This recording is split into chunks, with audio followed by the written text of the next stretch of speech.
infelizmente, um probleminha com uma das nossas convidadas, a reverenda Alex. Ela teve imprevisto e talvez ela não consiga participar hoje. Ela disse que talvez possa chegar um pouco mais tarde, mas não é certeza. Então, desculpa por isso, né? Mas imprevisto acontece. E a gente também agora vai passar um videozinho de um dos nossos patrocinadores. E aí eu volto para terminar de dar os avisos e para apresentar os convidados para vocês.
Agora, porque o Sanaflix veio para mudar o jeito como você estuda medicina e mudar para melhor.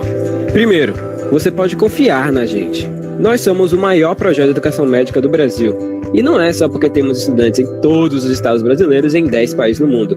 Nem porque tem estudantes de medicina em mais de 300 faculdades do Brasil usando o Sanaflix. É porque temos uma equipe de mais de 150 pessoas trabalhando para melhorar a qualidade do seu estudo e a maneira como ele chega até você. Nós nascemos da vontade de revolucionar a maneira como você tem acesso à educação médica. A gente acredita que o valor que você dá para a oportunidade de estudar com a gente é o investimento no profissional médico que você vai conseguir ser. Por isso, é importante que você possa acessar a gente de onde estiver. Por exemplo, se você precisa usar o Sanaflix além do desktop, desenvolvemos o nosso aplicativo. Assim, você pode otimizar seu tempo aproveitando o nosso material de qualquer lugar e com o mesmo conteúdo. Afinal, quem estuda com a gente sabe bem o que a gente tem de bom. São mais de 700 resumos para você fixar o que aprendeu, 300 fluxogramas para te ajudar a conectar os assuntos, 700 mapas mentais para estudar de forma ativa e, claro, mais de 1.600 videoaulas para assistir quantas vezes quiser. 4,5 de 5 é a nota geral das aulas por nossos estudantes. Elas são dinâmicas e objetivas e estão sempre melhores. Temos uma preocupação especial em aperfeiçoar a metodologia e a didática da nossa equipe de professores padrão USP. Eu acredito no Sanaflix e eu invisto meu tempo na preparação das aulas porque eu lembro de mim. Quando eu estava no 4º ano, eu tinha a disciplina da reumatologia que era muito difícil, eu quase bombei. Eu fico pensando, se eu tivesse a Aline para me explicar artrite reumatoide, com certeza aquela prova teria sido bem mais fácil. Quando eu comecei a entrar na área do ensino, eu ficava maravilhado, velho, eu consigo impactar positivamente na vida de diversas pessoas de uma vez só. O número de pessoas que eu estou impactando, velho, que eu estou ensinando e capacitando eles para que eles vão na extremidade lá, possam ajudar as pessoas e melhorar, sabe? E fazer um atendimento adequado, fazer um atendimento bem feito. Isso é sensacional, velho. Isso é muito reconfortante. Estudar medicina não pode ser caro, tem que ser fácil. Aproveite nossos planos e assine agora. A partir de R$19,50 por mês você pode ter acesso a todo o conteúdo sem restrições. E se você ficou ainda na dúvida e quer fazer um teste, fique à vontade. Experimente o Sanaflix por 7 dias agora.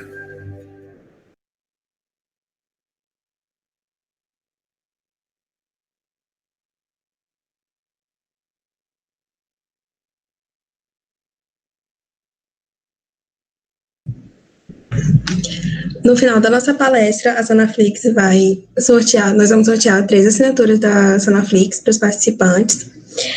E também vai aparecer o QR Code na tela para vocês, junto com a palavra-chave, que vai dar acesso a 15 dias grátis Sanaflix para todos os participantes do nosso evento. Gente, eu queria agradecer a presença, em nome do coletivo, a presença de todos vocês durante esses 5 dias de eventos. Foram momentos incríveis, de muito aprendizado, até pessoal mesmo. E eu queria agradecer muito a presença de todos. E para iniciar o nosso último dia de evento, a nossa conversa. Nós vamos falar sobre espiritualidade, diversidade e autoaceitação. E para falar sobre isso, nós vamos contar com a presença do professor Almerson e do monge Yaku-san. E eu queria que eles se apresentassem para vocês, falassem um pouco deles, para a gente poder começar a nossa conversa.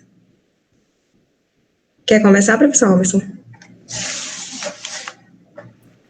Pode ser, sim. Me veem? Sim. Escutam bem? Sim, também. Pronto. Podemos começar então, né?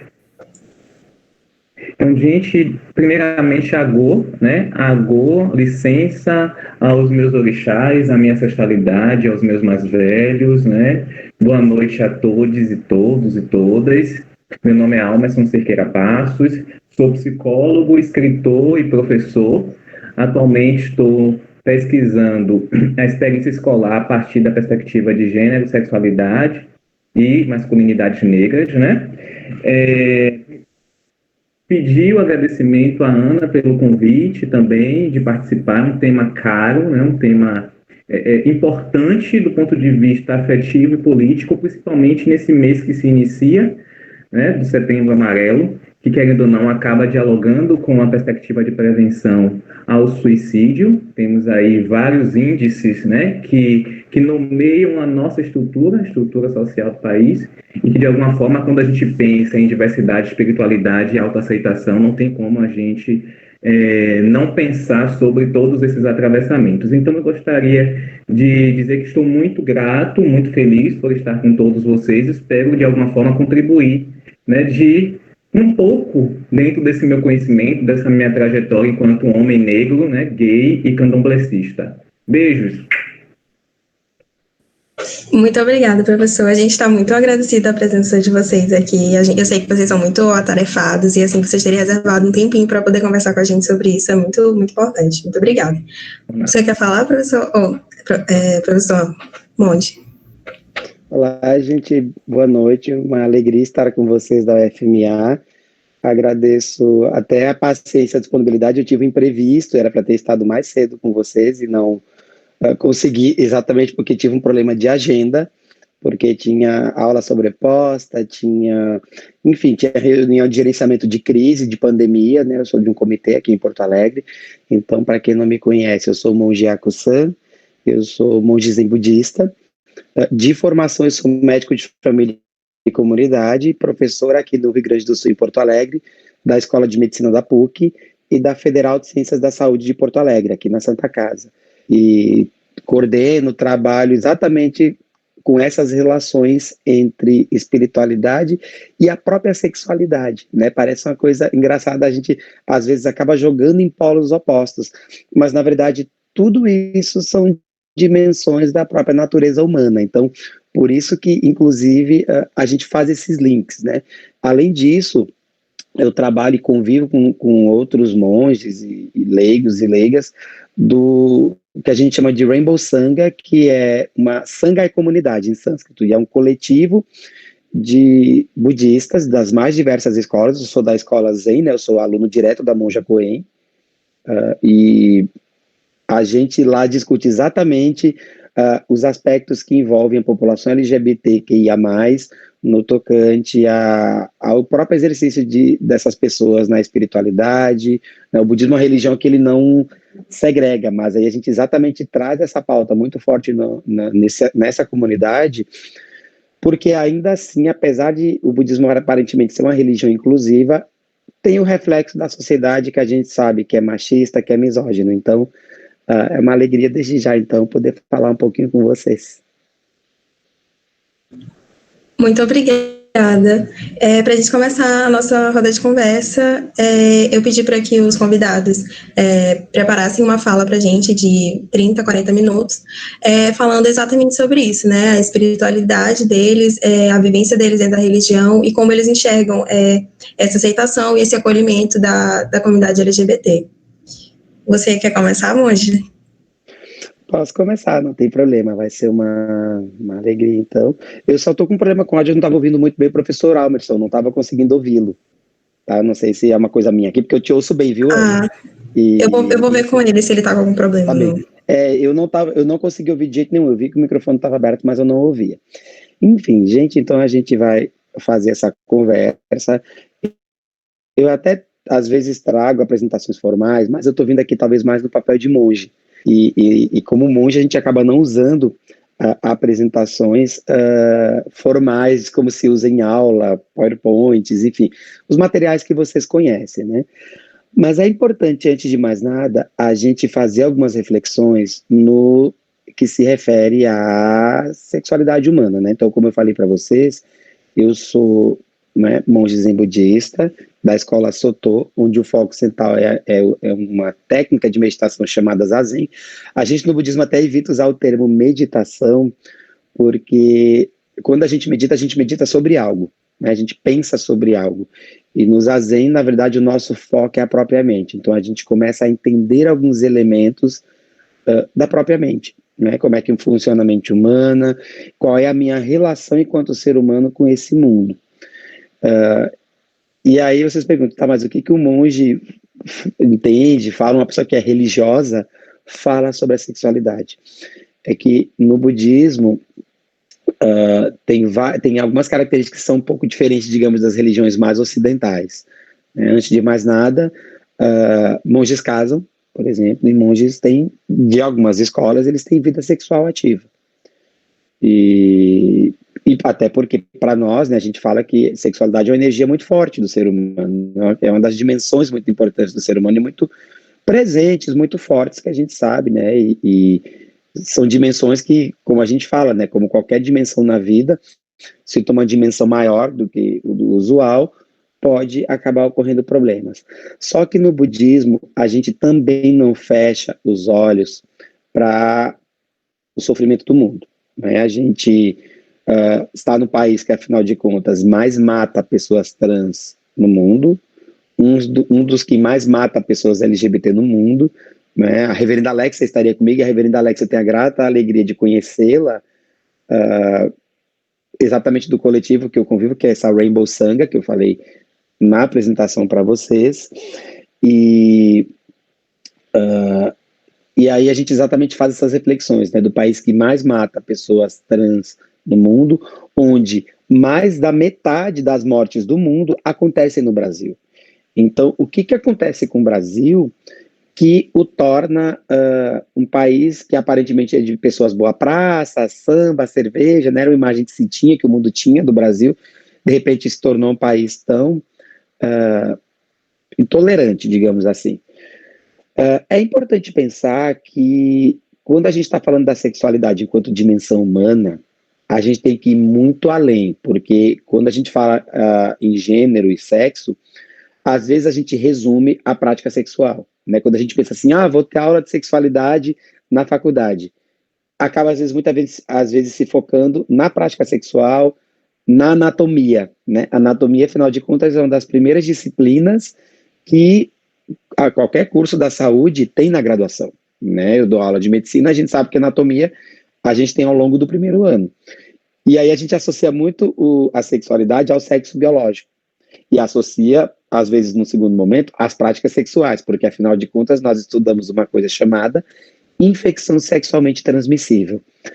Mas a gente vai muito além disso, porque tem a identidade, como é que a gente se identifica? E aí tem aquela velha discussão de algumas vertentes religiosas sobre, nasceu XX, né, é mulher, nasceu XY é homem, nasceu com pênis é homem, nasceu com vagina é mulher. Só que sexualidade, quando a gente vai para autores outros, extrapolando as áreas da saúde, e aí depois eu vou falar do budismo, porque isso tem um pouco a ver, vai muito além, porque os próprios papéis de sexualidade na sociedade, eles foram construídos, né? Essa história do menino usa azul, menina usa rosa. Onde é que está escrito isso? Quem é que estipulou isso? Na Bíblia eu sei que não está. Nos ensinamentos de Buda também não estão. Na Torá judaica eu também sei que não está. Então, de onde é que é isso? Então, quando a gente se depara com coisas como cor, a coisa do menino joga futebol, brinca de carrinho, menina brinca de boneca e aprende a cuidar da casa, isso são papéis socialmente construídos e impostos. Antes de mais nada, é importante a gente pensar nisso. E Então, a gente já começa daí pensando que a identidade de gênero, ela vai muito além dessa coisa que foi socialmente construída, né? É importante falar que a tal ideologia de gênero, que às vezes algumas pessoas propagam, ela não existe, isso não existe. O que a gente fala é identidade de gênero, e aí tem aquele elemento que é a orientação do desejo, orientação do afeto, ou como a gente conhece comumente, orientação sexual, porque aí, de novo, a gente acaba atrelando o sexo à prática sexual, né? Quando alguém se apresenta como homossexual, bissexual, a gente não está falando só do sexo, da prática sexual, e sim, né? E aí é que às vezes se confunde a questão de, às vezes, associar uma determinada orientação do desejo, orientação sexual, à promiscuidade. Parece que assim, a pessoa que fala que é homossexual vai pegar tudo que é homem. Não é isso. Né? Um homem cis ou trans que se apresenta como homossexual, não tem só a questão do desejo, da libido, da prática sexual, tem a própria questão do afeto, né? Quando a gente fala de coisas como homoafetividade, a gente está falando de afeto acima de tudo. É importante a gente ter essa reflexão. E tem aquilo que a gente chama de expressão de gênero, né? Que é fundamental, como eu falava antes, que o sexo, o gênero, ele foi socialmente construído ao longo da história, né? Falei do azul, do rosa, do carrinho, do futebol, porque isso, de alguma forma, isso foi ensinado, isso foi passado. E aí você pergunta o que tem a ver com o budismo. Na Índia antiga, na época do Shakyamuni Buda, já se falava em pessoas trans, né? A gente tem um gênero que em sânscrito se chama de Pandaka, que são as pessoas, é algo muito equivalente ao que a gente chama entre os povos indígenas dos mais diversos mundos de third spirit, do terceiro espírito, né, que há quem chamou por muito tempo de terceiro sexo. Então, já se falava naquela época das pessoas trans, e elas eram vistas como pessoas quaisquer na sociedade. Algumas acabavam tendo alguns papéis bem definidos, às vezes em algumas castas, algumas atividades. Isso acabou acontecendo até historicamente. Aí é que é importante falar do gênero, enquanto a gente tem questões de construções sociais, porque algumas profissões historicamente ficaram muito atreladas a determinado gênero, né? A gente tem um exemplo quando fala da enfermagem, por exemplo. É uma profissão que ficou socialmente atrelada às meninas porque é uma profissão de cuidado. E atualmente a medicina virou maioria, né? 52% do corpo discente da medicina no Brasil inteiro, isso é uma realidade aqui da PUC, aqui da Federal, da UFSPA, das mais diversas universidades pelo Brasil, 52% são meninas, porque é uma profissão que envolve cuidado, e cuidado é algo que é tido como maternal. Isso, então, vejam que é socialmente construído. Enquanto quando a gente fala de áreas exatas, como engenharia, a própria tecnologia de informação, é algo que fica muito atrelado ao menino, porque é das exatas, tem a coisa da virilidade, do vamos fazer, da obra, e é atrelado ao menino. Então, naquela época da Índia Antiga, também se tinha um pouco isso, tinham papéis socialmente construídos. E no budismo, para nós em especial, Buda, ele não veio discutir por quem é que tem afeto, ele não falou isso, ele falou, na verdade, a primeira frase, inclusive, que ele falou quando ele teve o despertar, né, o nirvana, para que vocês saibam, não foi nem o teto de ácido que ele teve, não foi nada mágico ou mirabolante. O que Buda teve foi um despertar. Ele passou a observar a realidade de uma forma profunda e sutil, que é o que a gente faz quando senta em zazen, que é o que, por exemplo, torna uma pessoa como uma monja Koen tida como tão sábia e tão admirada por pessoas nas suas falas. Porque, na verdade, o que ela traz são ensinamentos milenares de Shakyamuni Buda. Claro, tem um pouco o olhar dela como monja, como professora zen, mas são ensinamentos que vêm lá de trás, e é um pouco do que eu trago hoje para vocês. E a primeira coisa que Buda falou foi: todos os seres, simultaneamente com a grande mãe terra, nos tornamos o caminho. E é esse caminho, essa jornada que a gente tem entre nascimento e morte, chamada vida. Então, veja que ele não falou, então tá, todo mundo tá no caminho, menos os gays, menos as lésbicas, ele não saiu empurrando para o lado quem teria oportunidade. Todo mundo tem em comum a mente. Nós temos trilhões de conexões neurais dentro do cérebro, independente de como eu me identifique na expressão de gênero, independente de por quem eu tenha afeto. Então, não teve isso, né? E quando a gente olha mesmo para cosmogonia da própria religião hindu da Índia, a gente tem algumas deidades que são tanto quanto andrógenas. Nós temos, por exemplo, no budismo, um arquétipo que a gente chama de Kannon Kanzeon Bodhisattva, na China é conhecida como Kuan Yin, você já deve ter ouvido falar, que ela, inclusive, na verdade, originalmente se falava que era um homem, mas por essa deidade ou entidade, ela ter esse aspecto da compaixão, porque Kannon significa aquele e aquela que ouve ver todos os sons do mundo, por ter esse papel, aí vem de novo a questão do cuidado, o cuidado é muito ligado ao aspecto materno, portanto, feminino. Então, muitas vezes é representado como uma mulher. Então, tem essa questão andrógena. Então, o budismo ele não faz essa distinção. Porém, de novo, a gente pensa no sofrimento, né? Buda, um dos primeiros ensinamentos que Buda falou foi do sofrimento e por que o sofrimento ocorre. E o sofrimento ele ocorre por causa do desejo. E eu falo desejo aqui enquanto apego material, apego humano, apegos das coisas menores do dia a dia, né? Às vezes o fato de estar chovendo e eu queria muito que estivesse fazendo sol, isso a gente fala que é sofrimento, é um sofrimento menorzinho do ego, né? Não é o desejo que eu estou falando enquanto desejo sexual, não é isso. Por mais que a gente saiba que sexualidade pode causar sofrimento, quando a gente tem pessoas que são expulsas de casa apenas por terem uma expressão de gênero diferente, apenas por terem um objeto de afeto diferente daquilo que a gente espera na sociedade. Porque, afinal de contas, a sociedade ela tem um elemento que pessoalmente me mobiliza, que é de ser branca, masculina, heterossexual, capacitista, né, quando a gente fala de pessoas com deficiência, né, e a gente tem essa exclusão. E, aliás, eu vou mostrar para vocês, tentar apresentar para vocês a única coisa, deixa eu ver se eu vou conseguir, a única coisa, não sei se vai aparecer para vocês, a única coisa que eu gostaria de mostrar aqui é uma imagem, deixa eu ver aqui, que é essa mandala. Vocês conseguem ver? Ana, tá tudo bem aí? Só aparece para vocês? Dá para ver sim. Tá. Que é a única coisa que eu vou mostrar para vocês, que é o que a gente chama de mandala dos privilégios, né? E a gente discute isso porque a gente tem isso muito delimitado na sociedade, né?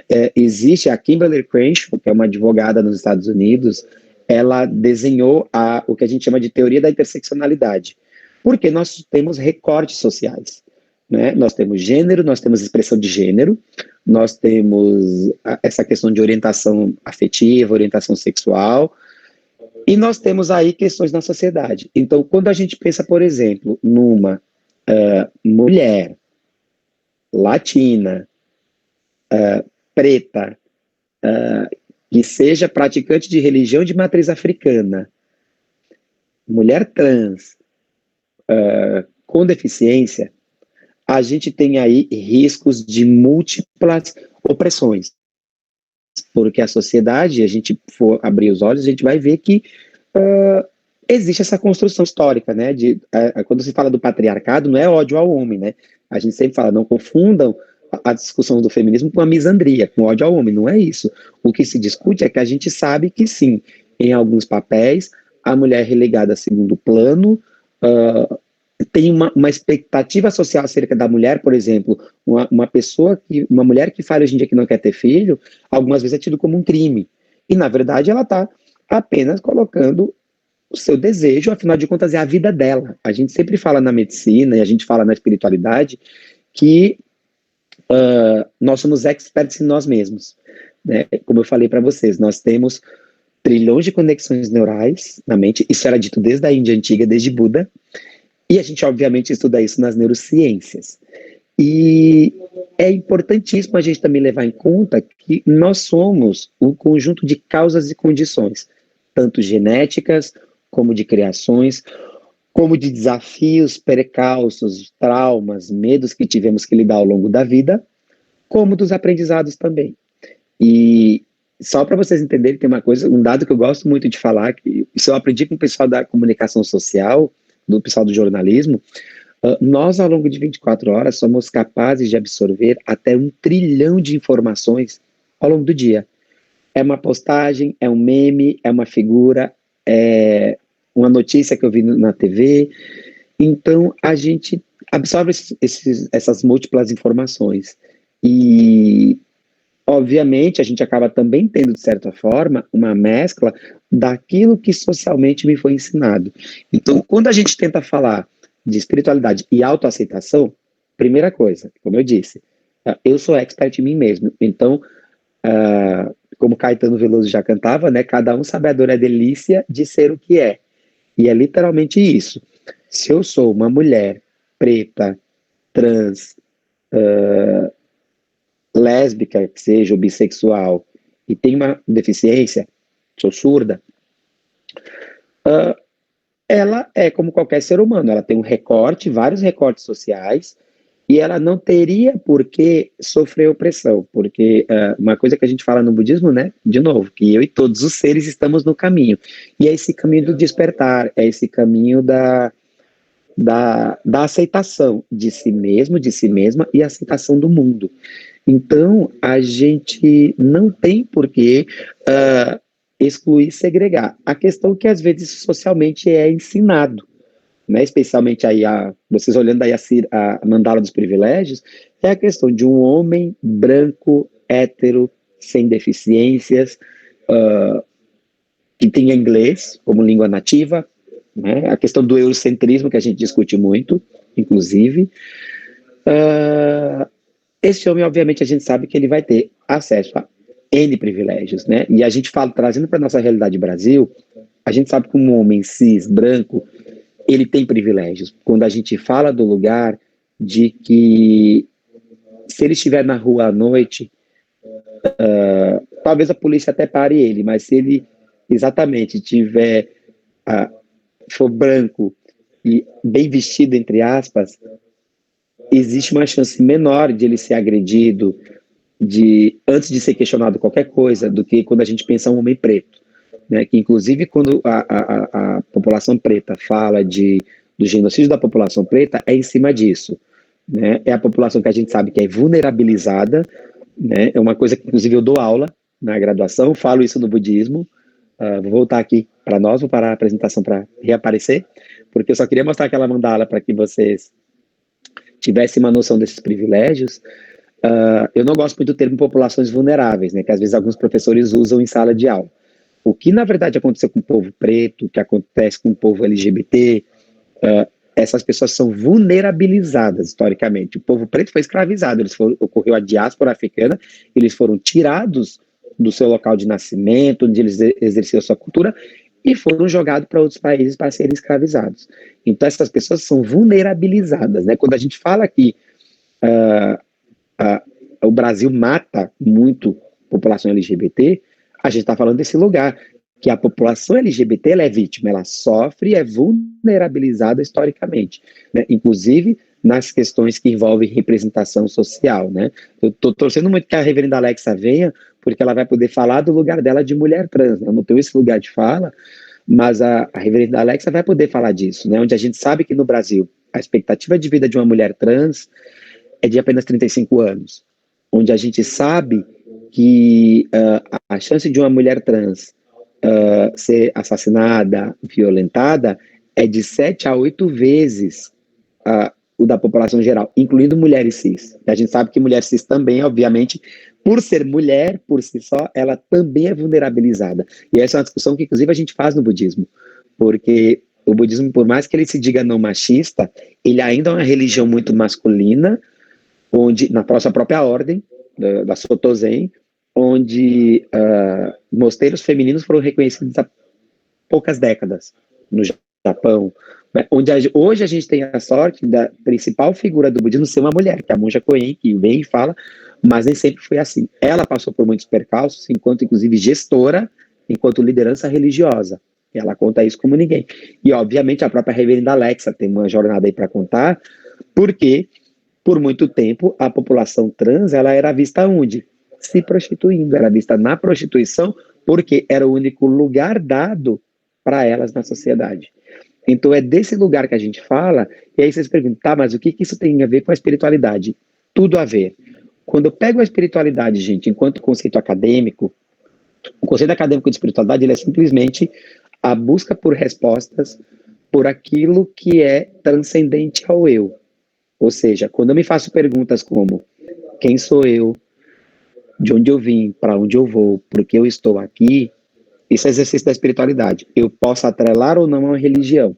Eu posso atrelar ao budismo, atrelar a religiões de matriz africana, atrelar a religiões cristãs, mas não necessariamente eu preciso atrelar uma religião. Então, espiritualidade, de alguma forma, nós exercitamos. E as perguntas, quando eu faço, né, de onde eu vim, para onde eu vou, o que acontece depois que a gente morre, é exercício da espiritualidade por si só. E isso inclui todo e cada ser humano. Homem, mulher, cis, ou trans, ou travesti, pouco importa. Então, é desse lugar que a gente fala quando a gente traz os questionamentos aí que envolvem a sexualidade e a própria espiritualidade enquanto aceitação do eu. Porque a gente sabe que a população LGBT, na verdade, tem muito de sofrimento psíquico, né? A chance de uma pessoa LGBT cometer suicídio é de 7 a 8 vezes da população geral. E eu já vi, inclusive, uma justificativa meio estapafúrdia, de algumas vertentes religiosas falarem, é porque essas pessoas assim são doentes, homossexualismo, né, usando o ismo como doença, é doença, e essas pessoas têm realmente sofrem porque isso é uma doença. E a gente sabe que não é. É a sociedade que, obviamente, faz isso com essas pessoas. Essas pessoas têm 7 a 8 vezes mais chance de ter suicídio porque a sociedade ela é tão heteronormativa que essa pessoa sofre. Ela tem medo de apenas se abrir e falar eu sou gay, eu sou lésbica, né, eu sou bi, eu sou pansexual, eu sou assexual. Então a sociedade não dá lugar para isso, porque ela ficou tanto tempo exatamente nessa coisa. Primeiro do conceito de família nuclear, né, gente? Papai, mamãe, filhinho. Tão excludente de pessoas de outra cor que não fossem brancas. Que aí realmente, uma mulher preta, trans, ela se aceitar, fica difícil porque a sociedade não aceita. E aí então, por isso que historicamente teve toda a discussão acerca do... Quando fala de orgulho LGBT, não é que é orgulho das pessoas LGBT se colocarem acima das demais. Quando as mulheres, né, falam do feminismo, elas não estão querendo estar acima, elas estão falando assim, ó, nós estamos aqui, nós somos parte da sociedade, nós somos cidadãs, tanto quanto esses homens héteros, brancos, né, detentores do poder. Então, não está falando de privilégio aqui. O que a gente fala é do privilégio branco.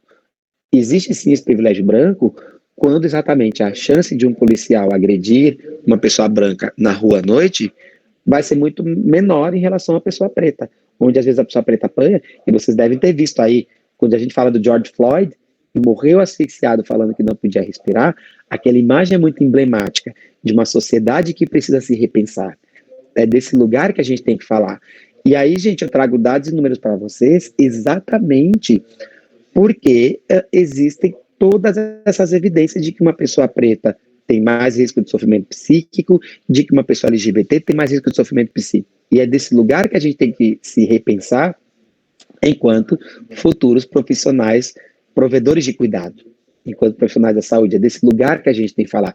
E vejam que aqui eu estou exatamente mesclando os meus papéis de monge, porque no budismo a gente também não faz acepção de seres, né? A gente usa uma frase um tanto quanto utópica, né? Que a gente fala que a gente faz o compromisso de salvar os seres.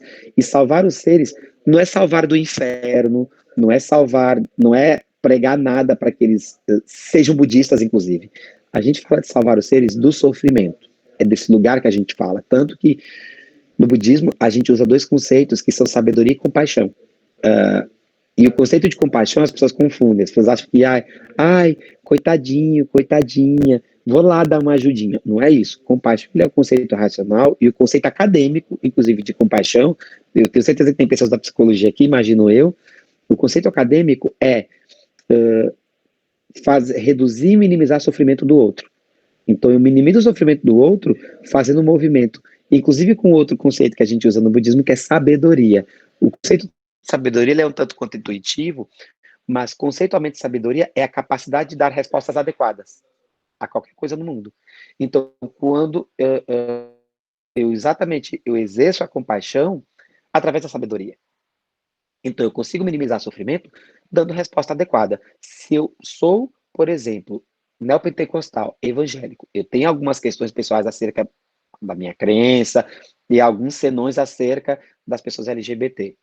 Ok. Só que quando eu estou em papel de cuidado, enquanto profissional da saúde, do serviço social, enfim, de qualquer área que eu estou atendendo pessoas, isso fica secundário. Eu fico secundário. Tem um conceito no budismo que eu gosto muito, que é o conceito do não eu. O não eu, não é que eu vou me aniquilar, eu vou me excluir, mas é que não existe no budismo para nós o conceito de um eu independente, autogerado e destacado da realidade. Vejam que estamos em meio a uma pandemia, e o nome está dizendo pan, envolve tudo, envolve todo mundo. Então, todas nós estamos no mesmo barco. A gente está, eu vou usar a palavra refém, né, sofrendo risco de contágio, a gente teve que fazer distanciamento social, porque está todo mundo no mesmo barco. E isso envolve todo mundo, do homem hétero, branco, cis, a, né, a mulher preta, periférica, trans. Então, envolveu todo mundo. Só que aí as reflexões que começamos a se fazer, e vocês devem ter visto, e até ter tido diversas lives sobre onde é que a corda vai arrebentar primeiro. Né? Quem é a população que vai sofrer primeiro as consequências aí, tanto econômicas como as próprias consequências em saúde. Nós já temos um perfil, para vocês saberem, dos óbitos por Covid no Brasil. São homens negros. Começou, foi uma doença que foi trazida pela classe média alta, não estou culpabilizando, tá, gente? Mas aconteceu assim porque a classe média alta tinha maior liberdade de ir e vir a outros países. Vocês sabem que começou assim, quando o vírus chegou no Brasil lá por fevereiro ainda. Exatamente foram essas pessoas que tinham esse privilégio de poder circular em outros países. Foi assim que aconteceu. Só que hoje, na conjuntura atual, com centenas de milhares de mortes que aconteceram, o perfil é de homem negro. Né? Essa pandemia ela é real, ela ainda está acontecendo, né? A gente está numa discussão grande aqui em Porto Alegre, porque virou bandeira laranja e meio que virou uma baguncinha, como diz a Monja Coen. Já estão querendo, inclusive, retomar as aulas presenciais aqui. Ao passo que eu perdi 3 professores de faculdade do meu tempo de graduação, me formei em 2003, e 3 professores meus faleceram, um primo meu morreu, eu fiquei com sequela do Covid. Eu tive Covid, estive internado, né, não fui para UTI nem nada, mas eu tive uma sequela neurológica, eu fiquei com hipertensão intracraniana, fiquei com uma dor de cabeça crônica aí pós-Covid. Então essa pandemia, ela existe, ela é real. E uma coisa que a gente fala no budismo, inclusive, é encarem cada colocar de máscara, cada lavar de mãos, cada álcool gel, como algo tão sagrado quanto todo manifesto. Né? Não entre no negacionismo. Um conceito que eu falo muito, até para vocês saberem, eu falo muito de uma coisa que a gente chama de positividade tóxica, porque eu, inclusive, eu vi isso dentro da comunidade budista. Quando eu falava dos milhares, das centenas de milhares de mortes ocorridas, dos meus 3 professores, do meu primo, de mim mesmo, da minha irmã e do meu cunhado que estiveram internados, aí tinha gente que via com papinho à la Regina Duarte. Ai, vamos ser leves. Ah, vamos falar de coisa boa, gratiluz. Ah, vamos agradecer ao vírus. Até ouvi o absurdo de aprender de agradecer ao vírus. Não. Isso é positividade tóxica. O que a gente tem que fazer enquanto seres positivos é ser propositivos em diminuir sofrimento e talvez usar a pandemia como aprendizado. Inclusive aprendizado para ver que todos e todas nós, independente de gênero, de cor de pele, de orientação do afeto sexual, nós somos e estamos no mesmo barco, literalmente. Claro, não exatamente no mesmo andar, quando a gente pensa no Titanic, infelizmente. Mas a gente está assim no mesmo barco, sofrendo consequências de uma pandemia. Mas aí a reflexão que a gente tem que fazer é, bom, se eu como bom cristão, bom budista, eu estou falando em todos os seres na humanidade, isso inclui essas pessoas. E aí é nosso papel enquanto provedores de cuidados, não, independente se a minha religião, ela exclui ou não pessoas LGBT, exclui pessoas trans, não é meu papel, e aí eu uso o conceito do não eu, de querer dissuadir aquela pessoa. O Conselho de Psicologia fez uma coisa maravilhosa. Ele vem fazendo, eu bato palmas assim para o Conselho Federal de Psicologia, porque eles vêm trazendo posicionamentos que me impressionam de um ponto muito positivo. De falar que cura gay não existe, de falar que pessoas trans, elas têm que ser acolhidas, têm que ser trabalhadas e tratadas como qualquer ser humano, sem exatamente eu ter que fazer uma cura, né? Porque, inclusive, isso foi uma discussão grande para vocês saberem no novo CID-11, né? A gente tem o Código Internacional de Doenças na 10ª edição, onde traz ainda o transexualismo, só que desde 2017, 2018, transexualidade está no CID-11, só que ela está como uma condição outra de saúde, como também está desemprego, como está questões de renda, está lá porque a gente sabe que a população trans, ela acessa o sistema de saúde e desde 2013 nós temos a Política Nacional de Atenção Integral à Pessoa LGBT, que a gente sabe que em alguns locais ela ainda não está bem estruturada, né? Eu não sei como é que é aí no Maranhão, vou ter curiosidade de ouvir vocês, mas eu sei que, por exemplo, na Paraíba, em Cabedelo, eu tive uma discussão, inclusive com a Associação de Pessoas Trans de lá, tive uma live muito legal com pessoas até da rede de saúde e a Associação de Homens Trans de lá, onde sequer era ensinado uma coisa básica como nome social. E isso, gente, está na cartilha de direitos do usuário do SUS. O prontuário eletrônico do SUS, que é o eSUS, eu imagino que algumas de vocês aí já mexam nos estágios, tem nome social previsto. Tem nome social previsto no cartão SUS. Então, uma coisa tão básica quanto nome social, ainda alguns de nós, aí eu trago a minha culpa para nós, profissionais da saúde, não termos esse discernimento, de minimamente não saber, porque uma coisa que eu falo muito, que eu admiro muito a geração de vocês, estudantes, de agora, porque eu torço muito que vocês consigam trazer um futuro brilhante e mais acolhedor e mais inclusivo na sociedade do que a minha geração e a geração passada trouxe, porque a gente não teve a oportunidade de discutir autoaceitação, de discutir a aceitação do outro. Eu não tive na graduação, eu não tive na residência, não tive no mestrado, não tive no doutorado. Eu fui mal e mal, gente, ter no budismo. E para trazer isso até para a parte acadêmica, eu fui ter, acho que aí talvez um pouquinho na pós-graduação, lá no mestrado, porque inclusive eu ia, e hoje em dia eu me deparo com alunos e alunas trans, com alunos e alunas LGBT. Então, peraí, né? Como é que eu vou... tem algumas especificidades dessas pessoas que eu preciso saber? Obviamente tem, né? E certamente vocês tiveram e vão ter talvez aí aulas, espero muito que sim, de atividades que vão envolver inclusive coisas como o processo hormonizador, que a gente acaba usando diretriz canadense porque no Brasil não tem, onde a gente nosso papel garantir o acesso da população trans às coisas fundamentais, como o processo hormonizador, como acolhimento e tratamento das suas condições psíquicas, quando essa população sofre por diversos motivos, por abandono, por solidão, onde a gente tente entender que a população vai muito além da cirurgia de redesignação sexual, que isso é uma decisão única do ser, e aí quando eu falo em autoaceitação é uma decisão da pessoa fazer isso, onde eu preciso entender um pouco esse lugar, por exemplo, de uma coisa nova, não tão nova assim, que se fala que é o da pessoa não binária, porque, obviamente, como eu falei no início, gênero é algo socialmente construído. Por isso que no budismo nós raspamos a cabeça, né? A monja Coen, eu e vários monges somos carequinhas, porque a gente fala, claro, é um ato simbólico de raspar a raiz dos nossos apegos. Buda, quando fez isso, na verdade, foi um ato de rebeldia, porque ele rompeu com o sistema de castas na época.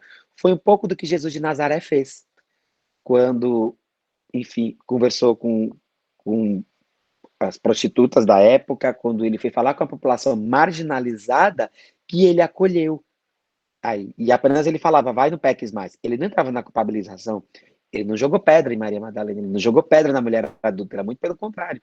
Ele exatamente trouxe a história do quem não tiver pecado que atira a primeira pedra.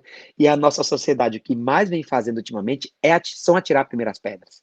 Então é nosso papel enquanto provedores, provedoras de cuidado, exatamente pegar as pedras exatamente que estão sendo jogadas nessas pessoas e construir pontes, construir moradia para essas pessoas. Não construir muros, mas construir pontes para que essas pessoas tenham acesso às questões de saúde e que a gente, inclusive, possa fazer reflexões acerca do nosso papel como ser humano, né? Que a gente possa, inclusive, aceitar as nossas interseccionalidades, né? Eu sou uma mulher, a gente sabe que mulher ainda tem alguns desafios nesse mundo de hoje, né? E se eu sou uma mulher preta, eu tenho um desafio extra.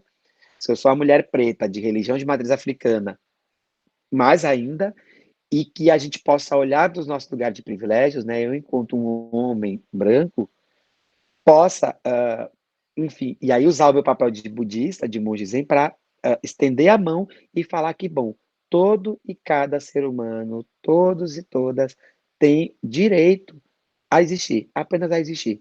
Seja lá quem for, como for, e que possa existir e que tenha esse intervalo entre nascimento e morte da forma mais adequada e equânime possível. Bom, acho que eu já falei demais, né? Tem outros convidados para falar. Agradeço imensamente o espaço, a oportunidade, e a gente ficar aí, então, para a discussão. Enfim. Muito obrigada, mãe. Sua fala foi muito enriquecedora, de verdade, foi incrível. E o senhor, inclusive, mencionou sobre a Política Nacional Integral de Saúde LGBT, né? E o nosso coletivo, o Divas, ele está com um projeto de pesquisa e extensão que é justamente que visa, obrigada, que visa a estudar como é que acontece, se há realmente essa implementação da política dentro da cidade de Pinheiro, né? Porque Pinheiro é uma cidade pequena do interior do Maranhão. Então a gente já não acha aqui na capital, em São Luís, né, essa implantação completa da política, né? Então a gente está estudando isso lá em Pinheiro para ver como ela se dá e também tentando fazer um projeto de extensão, né? Mudar essa realidade de lá. Legal. E agora a gente pode prosseguir com a fala do professor Emerson. Primeiramente, gostaria de agradecer ao professor André pela fala muito rica e, de alguma forma, vai acabar coadunando com o que eu venho, né, para falar com vocês. Vocês me escutam? Que o professor André disse que não estava escutando. Sim, eu estou ouvindo. Eu não estou ouvindo, mas eu vou, de repente, mexer aqui no fone. Peraí um pouquinho, deixa eu ver se agora eu consigo ouvir. Vamos lá. Todos me escutam? Ouço, ainda ouço. Agora sim. Pronto. Então tá, gente. Eu acho que eu acabei esquecendo de falar, eu também sou psicólogo, né? Acho que isso acabou passando na minha apresentação. Esse tema de espiritualidade, diversidade e autoaceitação, né, enquanto um homem negro no candomblé, é um tema, digamos assim, muito arriscado, né? Porque o candomblé, enquanto uma religião brasileira de matriz africana, né, tem todas as suas questões, os seus posicionamentos, a sua construção ética, até porque no candomblé segredo é fundamento. Então eu vou tentar trazer a minha trajetória enquanto um homem, né, de candomblé, e vou dividir a minha fala em 3 momentos. Vou falar um pouco sobre o candomblé enquanto instituição religiosa, né, a estrutura do candomblé. Acredito que seja importante falar sobre isso, porque ainda assim existe equívocos, né, inclusive equívocos epistêmicos, ideológicos, acerca do candomblé, né, principalmente enquanto religião de matriz africana. Então, terei 3 momentos. Vou falar sobre o candomblé, a minha trajetória e essa ancestralidade do ponto de vista das estratégias de saúde. Como é que eu, enquanto homem negro, né, viado, da periferia de Salvador, eu construo dentro desse aspecto saúde mental dentro dessa coletividade. Então, vamos lá. Primeiro, eu gostaria de iniciar dizendo que o Brasil é constituído de um movimento, de um trânsito, influências afrodiaspóricas no território, né? Então, assim, do norte ao sul, a gente vai encontrar resquícios, cultura, movimento, traços, né? Um aparato a partir dessas religiões. E o candomblé, digamos assim, é a estrutura religiosa, a instituição religiosa mais presente na Bahia, mas quando as pessoas pensam no candomblé e pensam só a Bahia, não entendem que essas influências dos povos iorubá, né, que são os povos que são acostumados, inclusive são designados pelos franceses, né, os povos negros de fala iorubá, nesse processo diaspórico de travessia que aconteceu, né, dos nossos ascendentes pessoas negras em situação, né, de escravidão, pessoas escravizadas, elas ocuparam vários cantos do Brasil. Então, o que é o candomblé? O candomblé, ele vem para o Brasil numa perspectiva de nações. Então, por exemplo, aqui em Salvador, Maranhão também é um lugar muito forte na influência de religiões de matriz africana. Você vai encontrar nações. O que são as nações?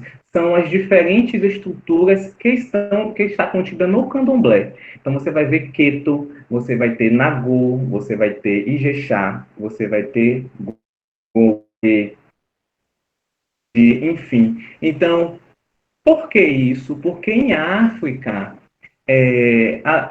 os povos Yorubá, eles eram inúmeros, eram milhares de pessoas, né? Milhares de comunidades em Yorubá, e cada comunidade dessa, a mesma linguagem, o mesmo idioma e a mesma estrutura, né, social, eles vão ter suas dinâmicas distintas. Então, você vai perceber que no Brasil, se você vai para o Recife, o candomblé se dá em uma perspectiva diferente da Bahia, enfim, do Rio de Janeiro. Então, quando a gente pensa em candomblé, é importante a gente pensar que não vem de África exatamente como lá era cultuado. Até porque, primeiro, candomblé é uma religião de matriz africana, mas que é brasileira, tanto como a Umbanda, né? Mas dentro do próprio nicho do candomblé, existem as diferenças, né? Então, é importante que a gente pense a primeira noção por essa perspectiva eugenista da colonialidade, né? No candomblé também não existe. Então, por isso que é tradição no candomblé você não criticar a casa do outro, porque cada terreiro, né, cada comunidade vai cultuar orixá, vundum, inquinces, né, que são vários nomes que recebe de acordo com as nações de maneira diferente. Então, não existe uma universalidade da religião candomblé no Brasil. Ok? E o que é que acontece? Quando eu digo isso, você vai perceber que há uma diferença até nas próprias roupas litúrgicas, nas vestes litúrgicas, na forma como orixá, na minha nação é Queto, orixá, na minha nação é dito dessa forma. Na nação Angola vai ser já Inquinces, né? No Jeje, Vodum. Então, até o próprio nome do orixá ele vai se dar de uma forma diferente a depender da nação de candomblé que você cultua. Por que eu preciso falar isso? Porque o candomblé também é uma religião sincrética. Tem gente que fala assim, aquele povo lá vai o macumbeiro, de uma forma pejorativa, né? Ah, aquele ali é macumbeiro. Faz feitiçaria, faz magia negra. Né? Então, o que é a macumba epistemologicamente falando? É porque quando as pessoas, os negros escravizados vêm para o Brasil, ele vai encontrar aqui os saberes indígenas, né? E nesses saberes indígenas, com o tempo, vai vir os saberes católicos, pela própria questão da colonização. Então, existem vários saberes espíritas e tudo mais, que, de alguma forma, eles vão se encontrar e formar esse sincretismo. Então, epistemologicamente falando, macumba é esse processo, é essa mistura, né, que aconteceu na questão da identidade nacional do Brasil. Sempre, gente, guardem isso, porque até a própria noção de gênero é uma noção universal. Né? Se a gente pensa gênero enquanto uma categoria de análise útil, como diz John Scott, né, lá em 95, a gente precisa entender que gênero não necessariamente vai organizar socialmente todas as estruturas relacionais do mundo. Até porque existem povos em África, por exemplo, né, que o próprio conceito de ser homem e ser mulher não existia. Eu vou falar sobre isso um pouco lá para frente para entender a minha trajetória nessa perspectiva. Então, eu penso o candomblé enquanto uma instituição, que o candomblé é uma instituição, né, mas também enquanto uma epistemologia de fissura. É uma epistemologia que tenta romper com os atravessamentos da ocidentalidade. Por quê? Porque se houve um processo de apagamento e de silenciamento da nossa ancestralidade, quando as pessoas escravizadas chegam no Brasil, eles chegam e resistem a essas epistemologias de apagamento, né? A essa ideologia de apagamento. Então, o candomblé, por si só, é uma instituição religiosa que tem como uma das suas principais forças a ruptura com isso, né? A ruptura, até porque o nosso método de aprendizagem é um método oral, né? Que vai, inclusive, de encontro com o pensamento moderno, né? A construção da ciência moderna. Então, quando a gente vai pensar nos estudos feministas, por exemplo, quando ela vem trabalhar sobre histórias de vida, né? Na perspectiva oral, isso em si, metodologicamente, também é uma fissura. Então, o candomblé, eu entendo o candomblé como esse lugar de que resiste dentro de um Estado necropolítico, né? Eu, enquanto filho de Oxóssi e Oxum, vou dizer que, em sua maioria, nós cultuamos o orixá, o candomblé cultua o orixá, mesmo sabendo que em determinadas nações ele vai ser nomeado de uma forma diferente, como eu disse. Existem 16 orixás que são os 16 mais populares, na perspectiva iorubá, mas em África eram cultuados mais de 400.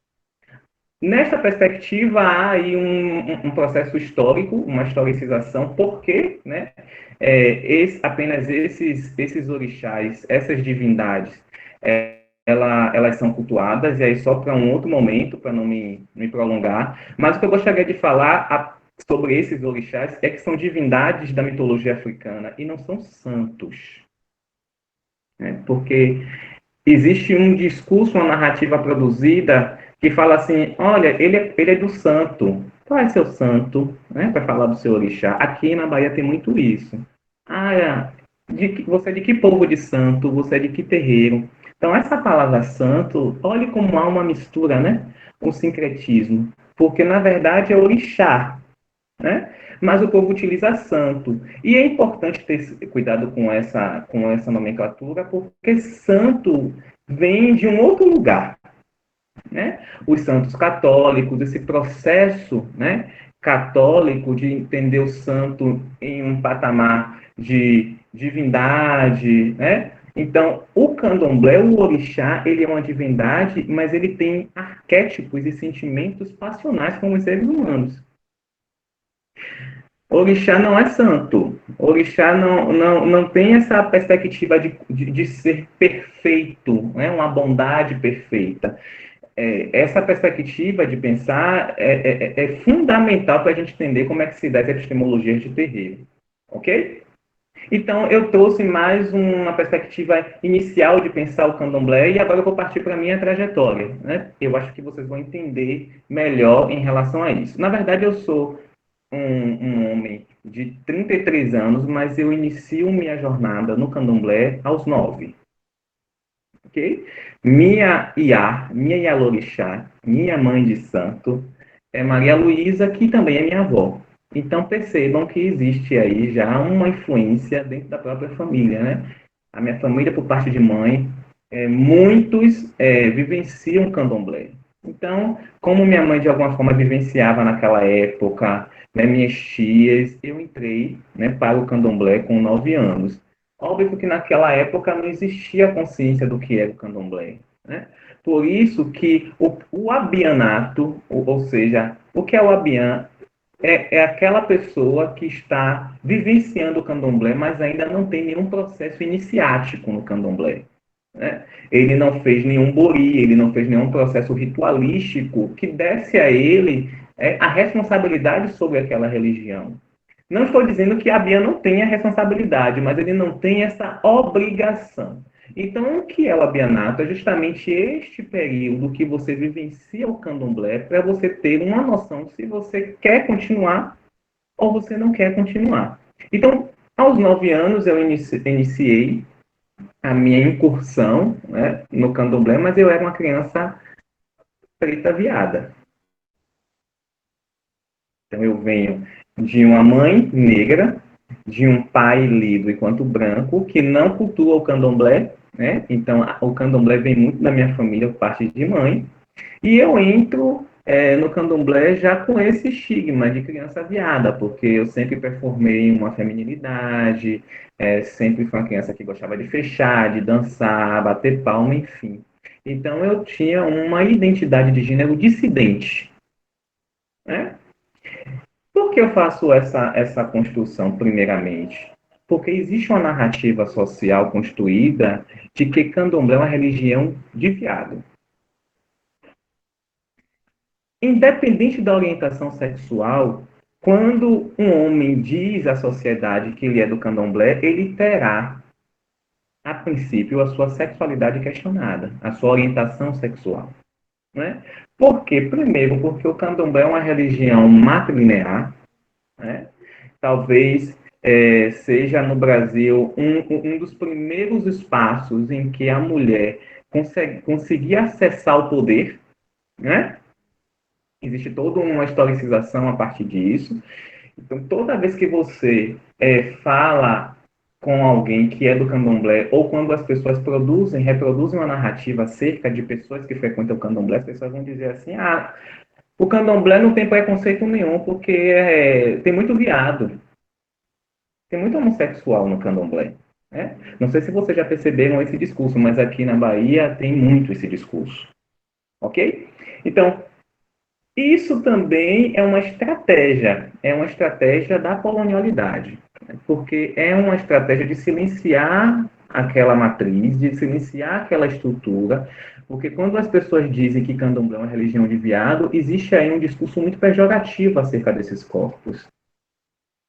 Então, pensar o candomblé e a sua formação é pensar como as matrizes de gênero e racismo, que eu não racismo, porque de epistemológica, o racismo cria a raça, né? Você vai perceber esse movimento muito grande de silenciamento, uma narrativa pejorativa, de intolerância, enfim. Por que eu gosto de falar sobre isso?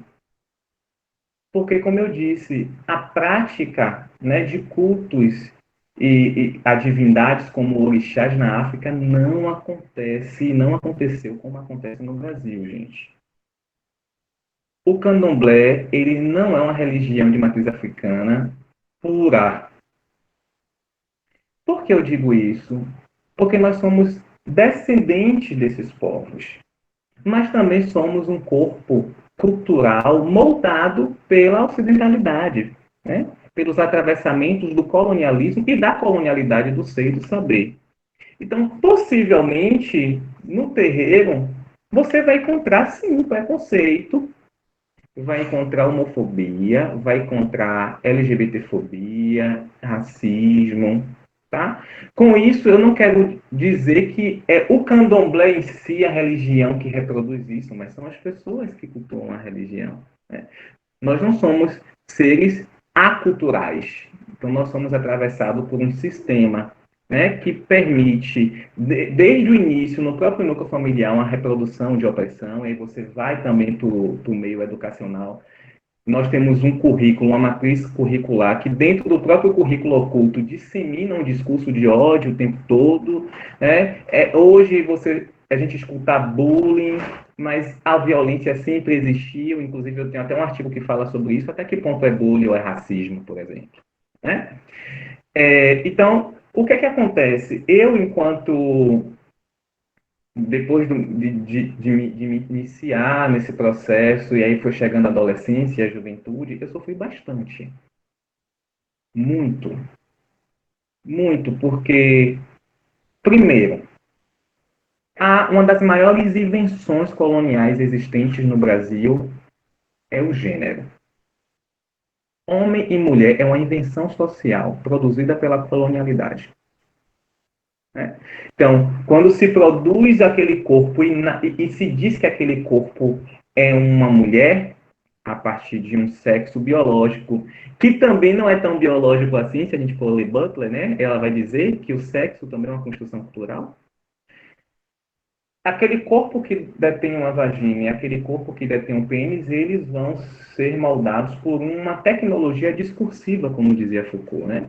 Existe aí um ato, um sistema regulatório né, que está dentro do linguístico, do discurso, que já produz naquele corpo todo um papel a partir do seu sexo biológico antes de ele nascer. Então, tanto homem quanto mulher são uma invenção colonial. Oyeronke Oyumi é uma nigeriana, pesquisadora feminista, que vai discutir no livro A Invenção da Mulher justamente isso, que a mulher é uma invenção. Né?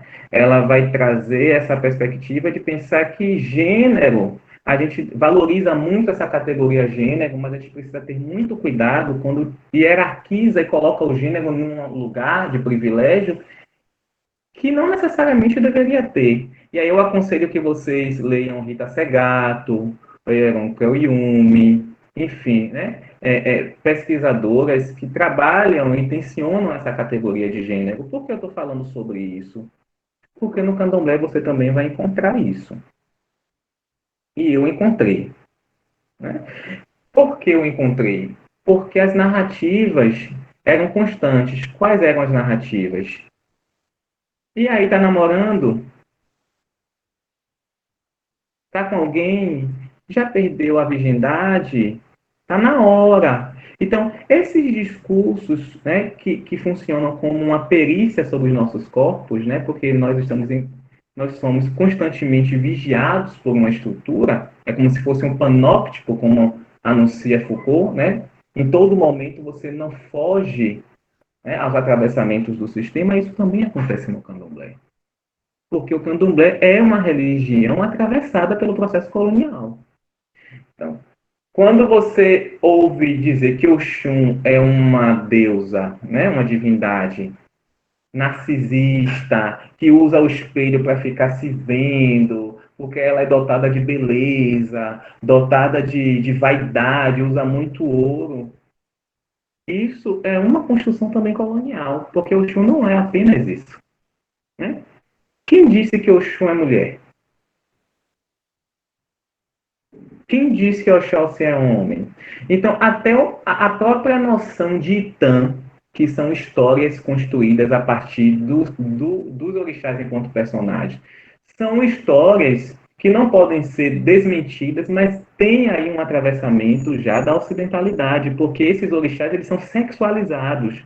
Não que eles não devam ser, mas a estrutura de gênero que é construída, né, nesses mitos e nesses itãs são estruturas construídas a partir desse processo com o qual a gente viveu. Então, viver a minha sexualidade no candomblé, até algum momento, foi muito doloroso. Primeiro porque minha avó é a Iá responsável por aquele terreiro. Então, é como se eu tivesse uma dupla responsabilidade. Primeiro, eu preciso dar o exemplo. Segundo, eu sou neto da Mãe de Santo. Então, durante 23 anos, que foi o período que eu consegui realmente me desgarrar dessas amarras, eu vivi uma sexualidade clandestina, inclusive no terreiro. Eu tinha medo, inclusive, de que as entidades me denunciassem, escancarassem a minha sexualidade. Durante muito tempo, eu ia para o terreiro com medo de ser descoberto. Né? Então, esse processo, ele não se dá tão simples assim e rompe com a perspectiva de pensar que o candomblé é uma religião que não tem nenhum tipo de atravessamento em relação às identidades de gênero dissidentes. Né? As identidades, não é nem muito orientação sexual, é muito mais o ato performativo. E com relação a isso, a gente pode ver, por exemplo, numa dissertação de mestrado construída por Claudenilson Dias, aqui na Universidade Federal da Bahia, com o qual eu tive o prazer, inclusive, de publicar recentemente um capítulo falando sobre candomblé e os aspectos subjetivos na perspectiva da psicologia. Ele traz na dissertação a história de pessoas trans que vivem nos terreiros. Se para mim era tão difícil conviver sendo homem cis, né? Imagine para as pessoas trans esse processo de chegar lá, dizer que é uma mulher trans e, em nome da tradição, dizer Mas você tem pênis, né? Como é que isso vai funcionar? Com isso eu não estou, gente, denunciando que o candomblé seja uma religião de atravessamentos negativos. Estou falando sobre a estrutura social, né, a construção relacional do Brasil se dá primeiramente pela colonialidade, que existe aí um tentáculo que é o racismo estrutural. E aí veja como foi difícil para mim. Eu sou um homem negro. Qual é o lugar do homem negro na sociedade, historicamente? Existe aí uma dupla encruzilhada. A primeira encruzilhada é de que eu não sou humano. Um negro não é humano, dentro da perspectiva colonial, né? E dentro da colonialidade do ser e do saber, Minolo vai falar muito sobre isso, Quirrano vai falar sobre isso, Lugones, Maria Lugones, uma feminista decolonial, também fala um pouco sobre isso. Então, eu não sou humano, porque eu sou negro, mas eu consigo acionar algum tipo de humanidade quando eu me coloco no lugar de homem hipersexualizado, viril. Então, imagine eu, uma criança, um jovem negro, gay, precisando me desvencilhar dessa dupla encruzilhada.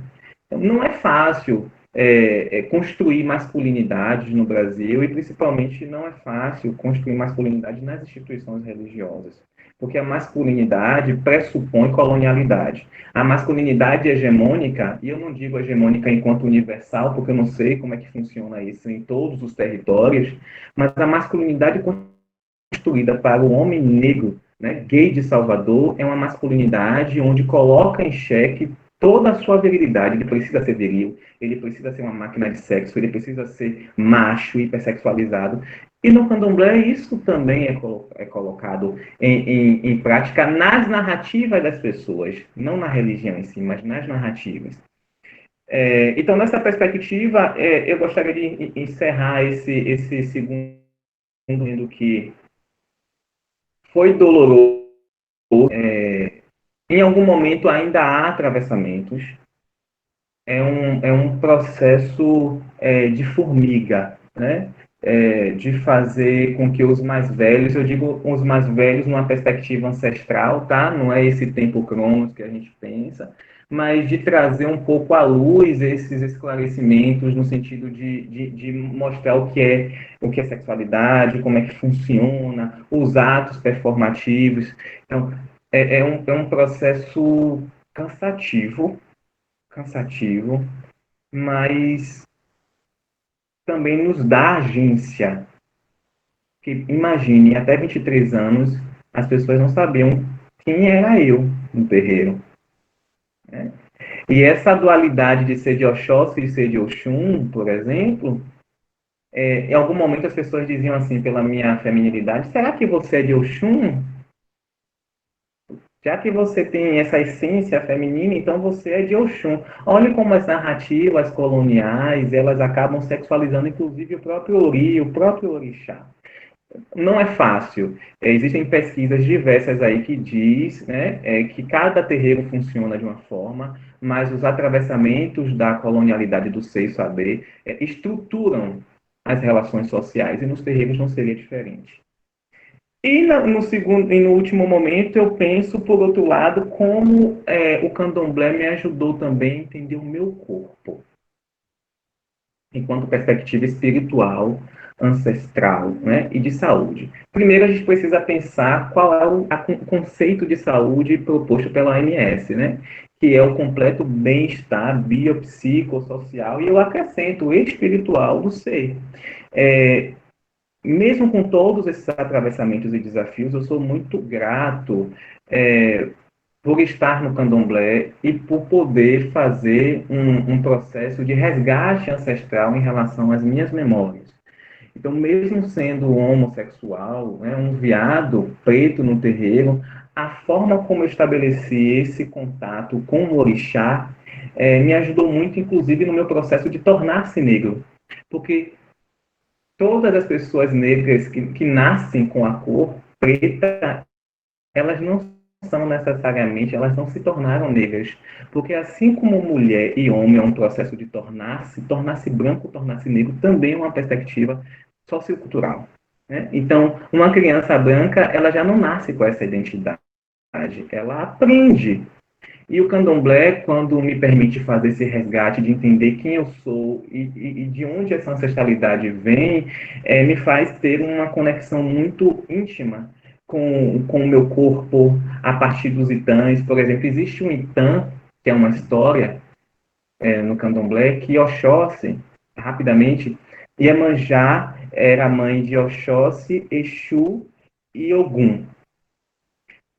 Em um momento, Exu saiu, né, pelo mundo afora e nunca mais voltou. Iemanjá se desesperou e pediu que Ogum, né, fosse atrás do seu irmão. Ogum saiu, se desvencilhou, conheceu as estradas e se tornou uma energia do movimento, a energia da ferramenta das estradas. Ogum é, aqui na Bahia, um orixá que representa muito o caminho, as estradas, e ele não quis mais voltar. Nesse desespero, Iemanjá manda Oxóssi ir atrás dos irmãos. Quando ele está dentro das matas, que Oxóssi é um orixá das matas, né? Ele conhece Ossan. Ossan é um orixá que representa o segredo e o fundamento das folhas. Ele deve ter um conhecimento das folhas, que é sem folha não há axé, né? Não há candomblé. Ele se apaixona por Ossan. Veja bem, Oxóssi, que para a gente é um orixá masculino, né? Se apaixona por Ossan, que é também um orixá masculino. Então, o candomblé também me ajuda a romper com essa construção de gênero, de pensar o sistema sexo-gênero, como dizia Gay Rubin, né? O sexo funda o gênero e a partir disso se constrói todo o sistema regulatório sobre os nossos corpos. Então, o candomblé me ajuda a entender que meu corpo é sagrado, que a minha conexão com o orixá é única, ele não vai me abandonar porque eu sou viado, ele não vai me abandonar porque eu sou preto, e a própria noção de saúde a partir de uma coletividade, né? Pensar que eu não estou só, o candomblé me dá muita essa noção, né, de pensar o quilombo, de pensar a coletividade, de entender o cuidado com o corpo, de uma maneira diferente como é colocado pela medicina ocidental, né? Pela ciência moderna. Então, esse contato com as folhas, de compreender como é que o orixá vive em mim, né? Como essa noção de coletividade é construída, é também uma forma de construir amor e afeto, porque esse projeto de amor e afeto construído para nós não nos incluiu. Né? Esse amor, na verdade, é um tentáculo da colonialidade. Então, o candomblé me permite fissurar isso e construir o amor e entendê-lo como um projeto, não como algo dado. Né? Então, quando eu entendo a afetividade ancestral na perspectiva de um projeto, eu me reconheço, eu me vejo, né? Eu me aceito, mesmo com todos os desafios que existem, né, no sistema. Então é isso, gente. E, para finalizar, eu gostaria de dizer que o processo de autoaceitação, para mim, nunca vai acabar. Ele é frequente, porque se nós, enquanto corpo negro, ainda reivindica a humanidade, nós lutamos por humanidade. Estamos no século XXI lutando por isso. Muito difícil vai ser, nunca esse processo vai acabar, né? Quando a gente trabalha na perspectiva interseccional aí. Então é isso. Eu estou aberto a perguntas. Espero ter conseguido me fazer entendível. E é isso. Um beijo para vocês. Foi perfeita a sua fala, assim, eu tô realmente sem palavras, a fala dos dois foi muito enriquecedora, e, assim, eu achei muito importante porque vocês dois falaram, assim, de espiritualidade de uma forma voltada para a saúde, né, porque a saúde, o conceito de saúde é como o professor Armstrong falou, ele não é a ausência de doença, né, ele envolve todo um bem-estar, e tudo, assim, que tá em volta da pessoa, e a espiritualidade é muito isso, né, vai além de qualquer religião, ela é a forma como a pessoa enxerga o mundo e como ela reage a essas coisas do mundo, né? Então, assim, a fala de vocês foi... Sério, eu me arrepiei várias vezes e muito, muito obrigada por esse momento. E a gente tem algumas perguntas aqui. Eu vou só separar aqui. A primeira pergunta é para o Monte Akussan. A Amanda perguntou se existe alguma diferença entre o budismo Zen e outras escolas, como o tibetano, por exemplo, nesse acolhimento à população LGBT. Então, Amanda e pessoal, a própria discussão acerca da homossexualidade do budismo, ela, como é que eu vou dizer, ela foi sendo discutida, ela foi construída historicamente, inclusive, né? Eu sou da escola que é a Soto Zen, né? Porque existe o Zen Rinzai, que o foco deles é estudar uma coisa que a gente chama de koan, que são enigmas, eles estudam muitos textos. Para nós, o foco é o Zazen, que é essa técnica meditativa, que ela foi de onde, inclusive, surgiu o mindfulness, né, que se estuda tanto hoje em dia como uma prática integrativa, né? O mindfulness, na verdade, ele é uma mistura do Zazen com a meditação Vipassana, que é do budismo Theravada, que é do Sudeste Asiático. Existe um pouquinho de diferença, sim, no que concerne a interpretação de homossexualidade, porque tem escolas mais tradicionais, mais antigas, do próprio Sudeste Asiático, que eles interpretam o próprio ato sexual como algo, como um atrapalho, né? Tanto que tem escolas, por exemplo, do budismo Zen coreano, onde monge não casa. No budismo Zen japonês, casa. É importante a gente pensar que religião, ela tem um elemento muito de cultura, né? E no budismo isso ficou muito marcado, né? Veja que o professor Emerson falou várias vezes da questão da cultura, né? É muito atrelada à própria, tanto a questão de características da religião de matriz africana, como a própria forma de opressão. Tem um recorte cultural histórico, né? Ele falou muito da questão da colonialidade, que impactou, obviamente, nas formas de opressão aí da religião de matriz africana e da própria sociedade em si. Mas existem pequenas diferenças sutis, mas no que se voltam às práticas, né? Pegando o tibetano, como para nós, né, para o budismo Mahayana, na verdade, que o budismo Mahayana é um grande conglomerado de escolas budistas, envolve o budismo tibetano, envolve o budismo chinês, que é o Zen chinês, que é o Chan, e diversas escolas japonesas, como a escola Zen, e tem a escola do budismo Theravada, que tem alguns elementos até muito parecidos com o do cristianismo. E Buda, na verdade, ele não se aprofundou na questão de sexualidade. A discussão do budismo Mahayana a gente chama de preceito, né? A gente não tem mandamento, a gente tem alguns preceitos, são algumas diretrizes éticas para a vida. E um desses preceitos é não realizar, não fazer relações sexuais impróprias. A discussão é do conceito de impróprio. O impróprio não é com quem, é como. E o como no budismo é quando envolve sofrimento. Então, a gente acredita que uma prática como pedofilia, obviamente, como estupro, são práticas que geram muito sofrimento. Então, a gente considera, obviamente, isso inadequado e, obviamente, um empecilho para alguém estar desperto, estar sereno perante a vida, né? Mas o Zen, ele é muito tranquilo com isso. O que a gente tem nos países são recortes culturais sociais. Porque, por exemplo, o Japão, ele é um país que ele não tem problemas, entre aspas, com homossexualidade, mas ele é homofóbico.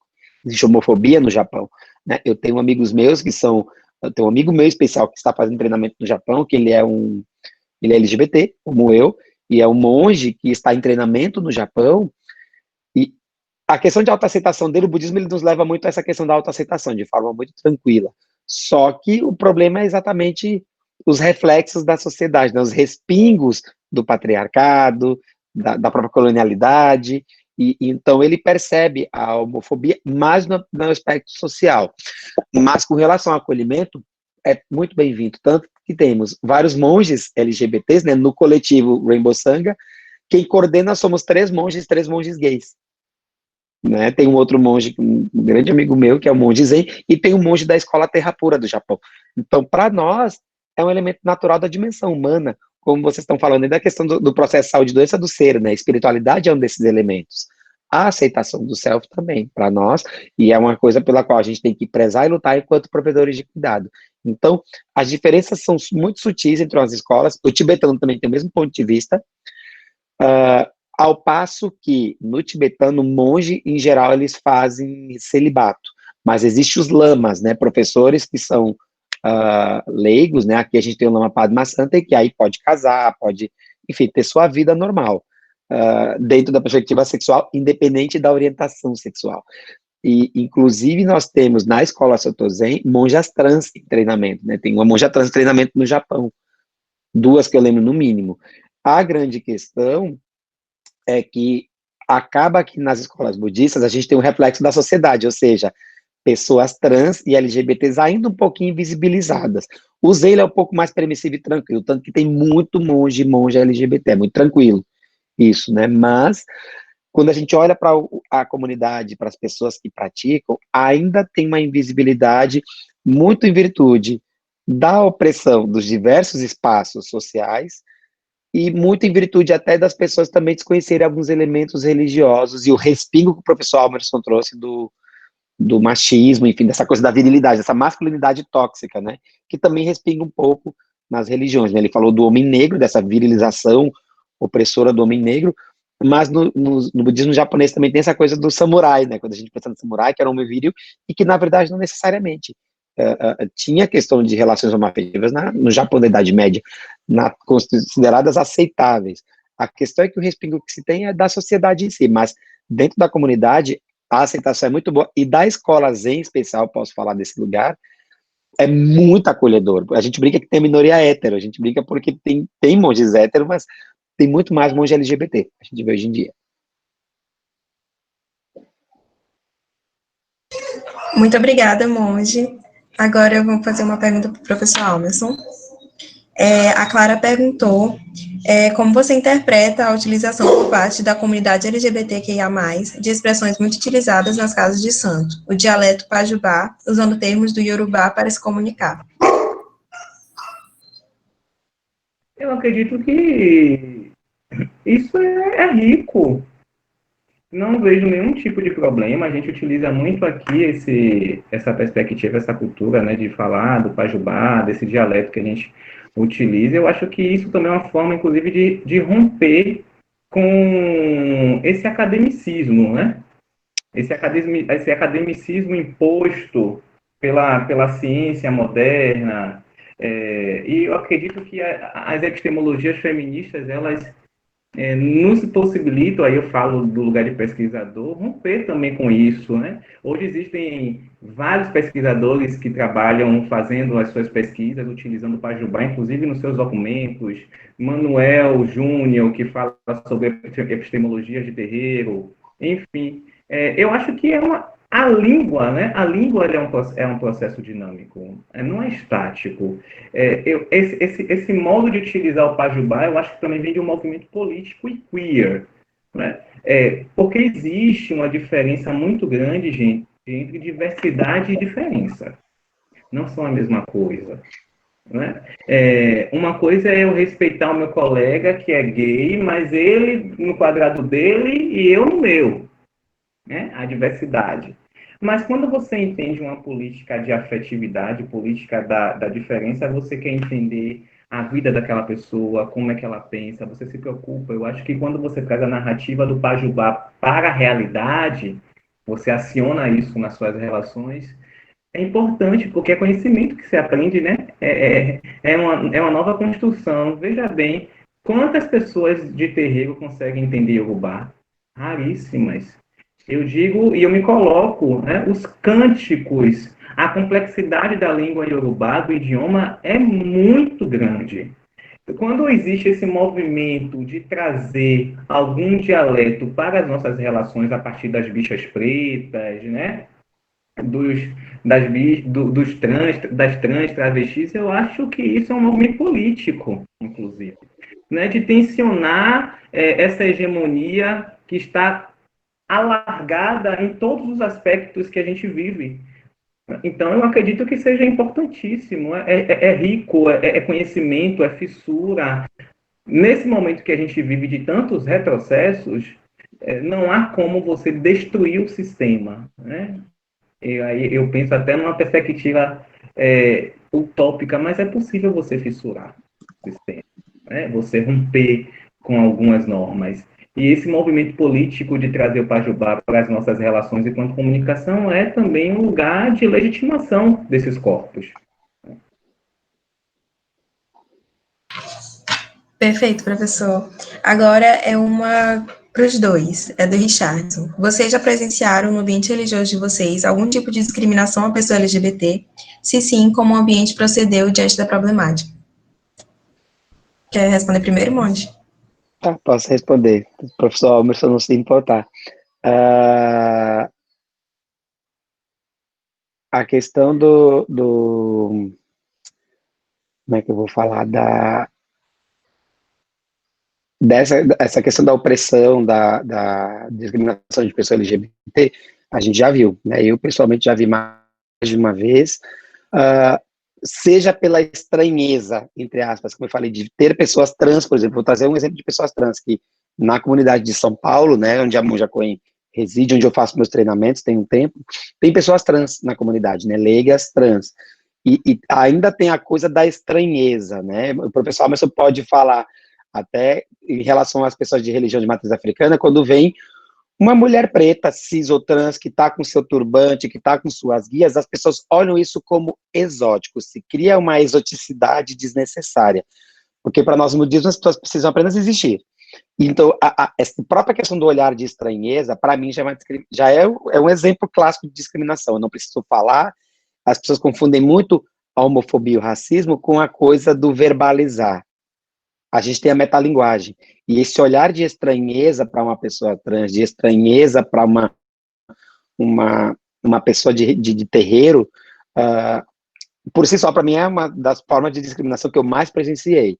Então, na verdade, o que nós fazemos, que eu fiz pessoalmente, eu não vi nenhuma discriminação direta dentro da minha comunidade budista, de forma direta. De forma indireta, sim, e de aí chamar o discípulo, a discípula, e falar, olha, de ter uma conversa com eles, e ter, inclusive, espaços como esse, para a gente poder lembrar. Bom, gente, discriminar as pessoas por quê? Porque elas apenas têm elementos que são de si mesmas, do seu ser.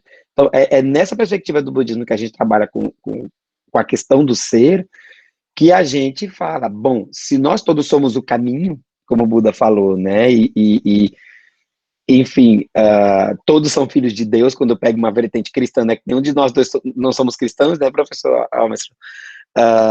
Mas foi dito, né, que o homem foi criado à imagem e semelhança de Deus.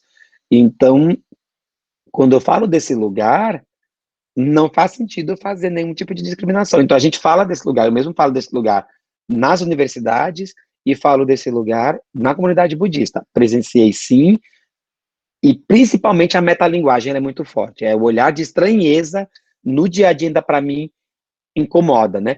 Tem as coisas mais sutis, das pessoas ainda questionarem, por exemplo, a própria questão da beleza, né? A questão da beleza do povo preto, a questão da beleza exótica, especialmente da pessoa trans, no que se toca a quando supostamente se fala, que eu já vi isso dentro da comunidade budista, mas é respingo da sociedade, do tipo, nossa, você é tão bonita, nem parece trans.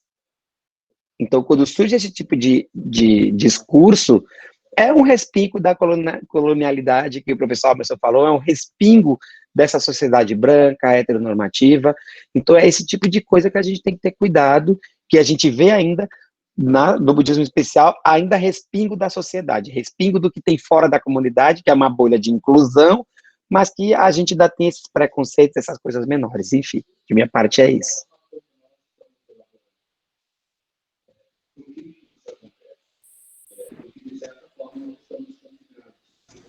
Pode falar, professor, pode.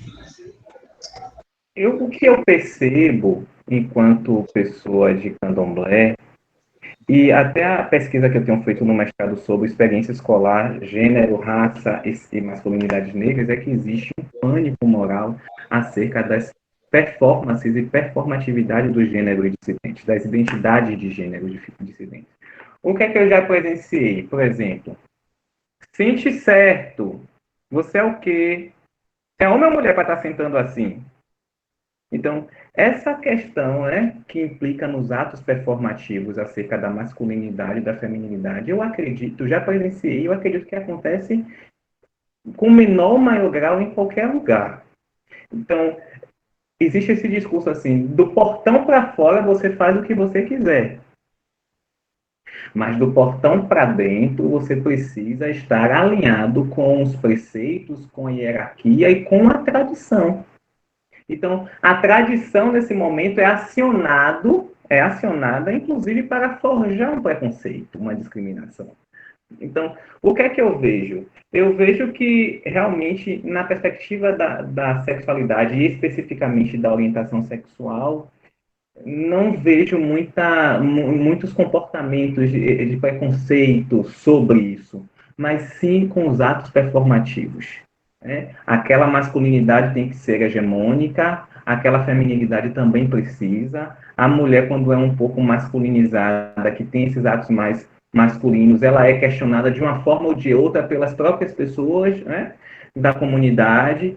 Então, sim, já presenciei de sutilezas até questões mais diretas, né, nesse processo, a partir das identidades de gênero dissidentes. Portanto, eu vejo que é muito mais uma repressão. Foucault já dizia isso na História da Sexualidade, quando ele trabalha o primeiro capítulo do Eu Vitoriano, que a sexualidade ela já passa a ser ela já passa a ser colocada nesse lugar da repressão pelo discurso, né, pela linguagem.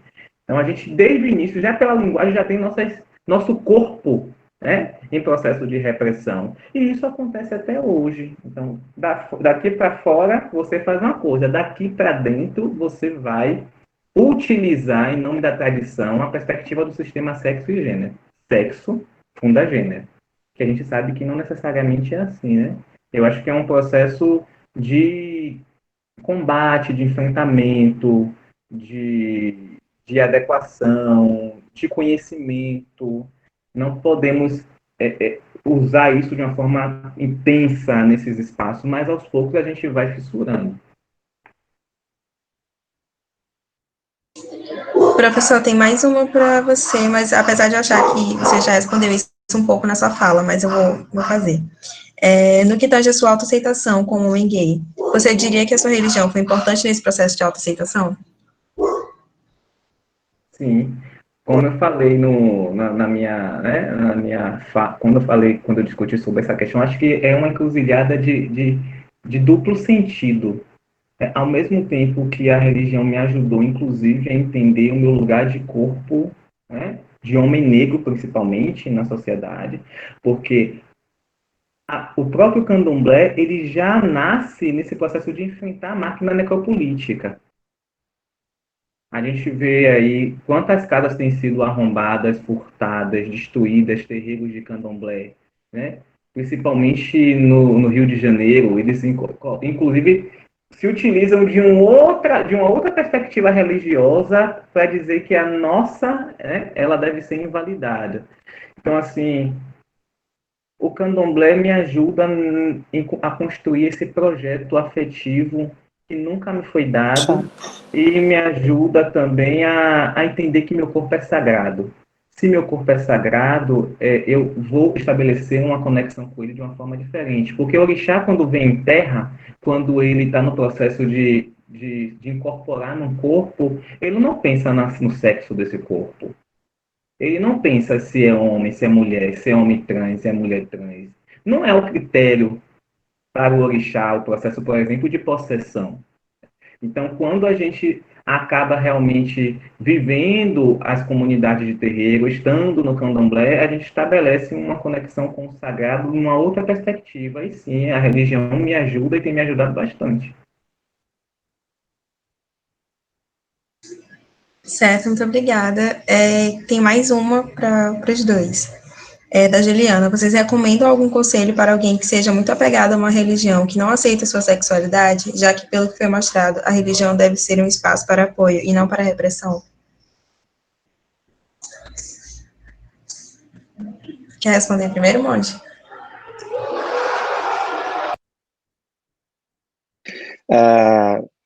Não sei, pode ser, professor, mas não se importa. Não, tudo bem? Então tá bem. Eu acho que a Juliana, tu me traz, na verdade, a tua resposta ela está na pergunta.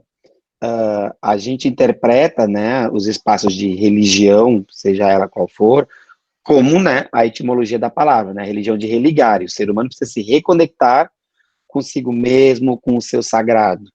Então, para mim é muito dissonante uma pessoa ser apegada à religião mas ao mesmo tempo ter esse problema de autoaceitação e da aceitação do espaço, né?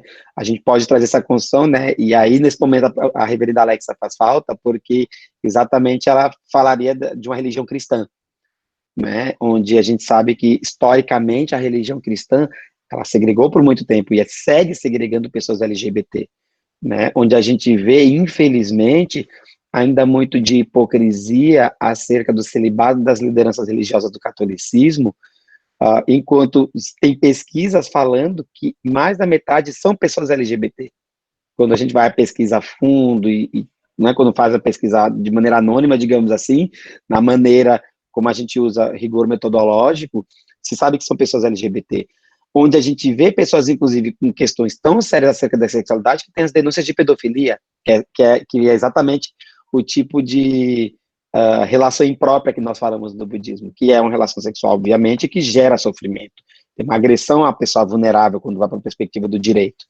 Então, eu acho que tem que ser uma reflexão muito grande dessa pessoa, de saber se, bom, eu estou num lugar que eu sou aceito pelos meus pares, tem pessoas iguais a mim, né? Eu acho que isso, apesar dos desafios que o professor Emerson trouxe, isso privilegiou exatamente o acesso da população LGBT às religiões de terreiro, porque como elas sempre foram permissivas no melhor sentido da palavra, as diversas vertentes de expressão de gênero, essas pessoas se aproximaram, né? O Pajubá surgiu exatamente disso, porque por muito tempo era a única religião que sabidamente aceitava pessoas LGBT, que aceitava casamento igualitário.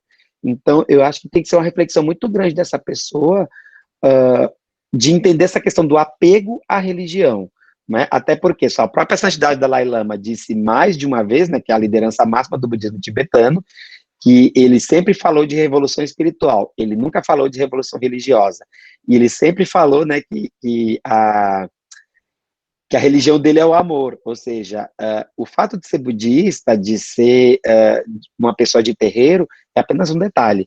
Tem algo muito maior que nos conecta enquanto seres humanos com o Sagrado Manifesto. Então, essa pessoa tem que fazer uma reflexão muito grande, eu acho que é pensar, eu me sinto representado aqui pelos meus pares, pelas lideranças, eu sou aceito pela comunidade, é a primeira reflexão que a pessoa tem que fazer. Se ela é cristã, existem vertentes cristãs, seria o caso da reverenda Alexa, né, que recebem pessoas LGBT, né? A realidade que eu convivo aqui em Porto Alegre no diálogo interreligioso é que a igreja anglicana é uma religião cristã que inclusive faz casamento igualitário, que tem lideranças religiosas LGBT, tem pessoas trans, pastores, pastoras. Então, essa reflexão tem que ser importante, a questão da representatividade de si mesmo, que eu acho que é o primeiro processo de autoaceitação. Quando a gente tem uma discussão, por exemplo, acerca agora das drag queens, né? Vou trazer o exemplo da Pablo Vittar, que as pessoas ficam questionando talento, canta, não canta. Gente, vai além, né? A representação corpórea da Pablo vai além do gosto ou não gosto do cantar. Isso, inclusive, é secundário. A gente está falando de uma pessoa que era uma criança viada, né? Que se fala como uma criança viada, que se admite como uma pessoa queer, ganhando um espaço que antes não se tinha acesso. Então, é desse lugar que a gente tem que pensar antes de querer questionar talento, porque talento, entre aspas, tu pode questionar de qualquer pessoa. E que a gente não vê, inclusive, isso acontecendo com homens, né? Quando a gente vai para a cultura pop, né, a gente vê a questão das divas pop, por muito tempo se aceitava o Mick Jagger rebolado no palco, mas não se aceitava a Madonna, por exemplo. Então, é desse lugar do patriarcado, da colonialidade, que a gente tem que olhar, então, a aceitação acerca do espaço onde eu estou inserido religiosamente. É isso. Eu concordo com tudo que o professor André trouxe, né? Primeiro, gente, a gente também não pode esquecer que nós temos o processo chamado agenciamento. A gente precisa, né, se incumbir desse protagonismo. Então, assim, se você está num espaço que não te aceita, deve haver um outro espaço.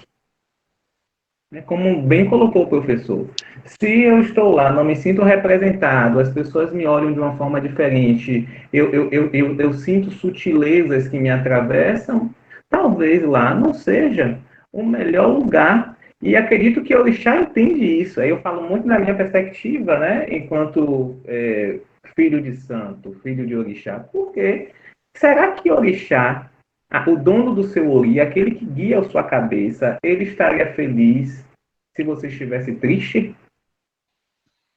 Não é o orixá que vai tirar você de lá. Então, assim, eu acho que existe aí também um risco de a gente colocar a religião como esse espaço estanque e a gente tem que passar por qualquer situação.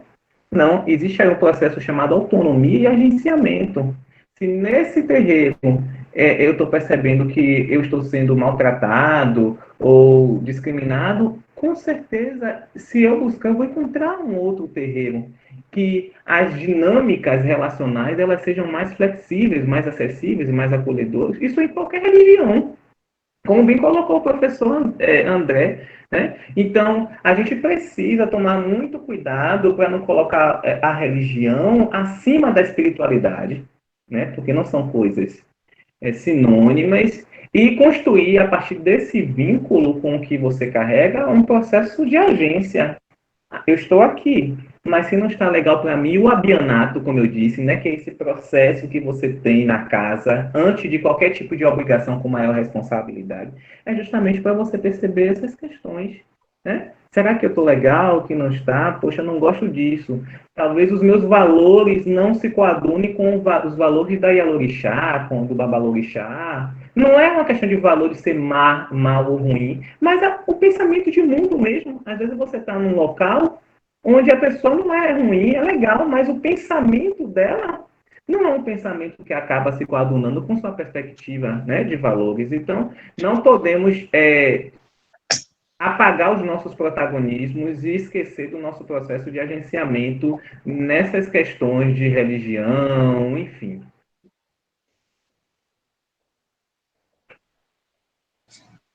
Muito obrigada pela fala dos dois. Foi muito incrível, muito enriquecedora. E eu estou muito feliz que vocês tenham estado com a gente aqui essa noite. E eu acho, assim, que esse tema que a gente está trabalhando, ele tem uma importância, assim, crucial quando a gente trata numa perspectiva LGBT, né? Porque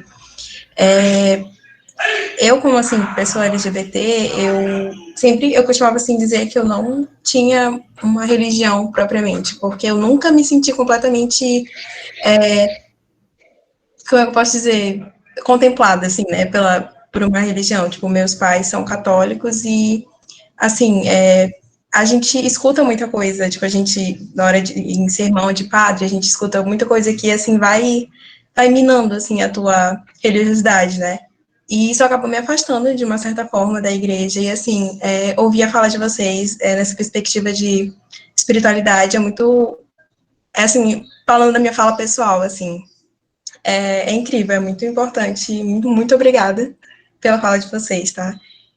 E agora a gente vai fazer o sorteio. Eu peço que as pessoas não saiam, porque nós vamos sortear e vai ser espelhado na tela o QR Code, junto com a palavra-chave, e também vai ser mandado o link do formulário para vocês preencherem, tá? Com todas as palavras-chave de todos os dias. E é isso.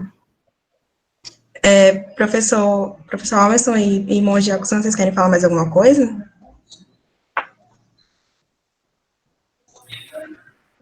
Eu posso falar? Posso, André? Pode, por favor. Eu gostaria de agradecer, pedir mais uma vez a Go, né, pelo convite, pelo debate rico, pela construção que a gente teve. Eu acho que o movimento é esse mesmo, um movimento de a gente compreender mais o mundo do outro, entender mais as diferenças, né, conseguir tocar o outro. Espero que a gente tenha aí colocado questões importantes para pensar, para além da religião, mas a perspectiva do autocuidado mesmo. Estou muito feliz. E é isso. Um beijo em todos e todas. Muito bem, eu gostaria imensamente de agradecer, né, o convite, a compreensão, porque eu tive uma questão de agenda, e agradeço imensamente ao próprio professor Emerson e a Ana e ao Projeto Divas, porque a gente vem num momento muito intenso aqui de trabalho, né, todo mundo também na mesma jornada, né, nesse momento de excepcional, de está aberto, né? Minhas redes sociais estão abertas, inclusive Instagram, Twitter, Facebook, para acolhimento, para conversar mais sobre o assunto, né? Porque eu estou falando no lugar de liderança religiosa, né? Eu faço esse tipo de acolhimento, de conversa com as pessoas, né? Eu vi que surgiram dúvidas até acerca do próprio budismo. Então, como a gente fala na Rainbow Sangha, né? O budismo não, ele agrega, ele não segrega. Então, assim como as próprias religiões de terreiro, a igreja anglicana, que é que eu tenho uma proximidade grande na minha realidade de diálogo interreligioso, e que realmente, acima de tudo, mais do que, como o professor Emerson bem pontuou, a diferença entre espiritualidade e religião, né, que a gente possa fazer essa revolução espiritual, porque, afinal de contas, a gente talvez tenha que observar mais aquilo que nos aproxima enquanto seres humanos do que aquilo que nos diferencia, como foi bem colocado antes sobre a questão da diferença. A gente tem que observar realmente essa riqueza, essa diversidade humana, mas observar, acima de tudo, aquilo que nos une, que são as dúvidas, as expectativas, as esperanças, e que a gente possa realmente compartilhar isso e mais do que ficar catando diferenças aqui e ali, segregando, né, e que uma coisa que a gente sempre fala no budismo, né, que os méritos de nossa prática se estendam a todos os seres, santos, santas, orixás, seres benfazejos, e que a gente possa se tornar esse caminho do despertar. Muito obrigado. A gente aqui agradece, muito, muito, muito obrigada mesmo. E, gente, mais um recadinho. O sorteio ele só é válido para quem não é inscrito no Sanar, tá? E nós vamos dar os dados dos sorteados para a Sanaflix e eles vão entrar em contato com vocês, tá? Vão ser três assinaturas. E outra coisa também, o link ele vai ficar do formulário ele vai ficar disponível só por 3 dias e vai ficar disponível na bio do nosso Instagram, tá? divas.ufma. E agora vamos para o sorteio.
Os números sorteados foram 123, 82 e 155. Vai ser de acordo com o número da inscrição.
A primeira sorteada foi a Aline Crem Moleta.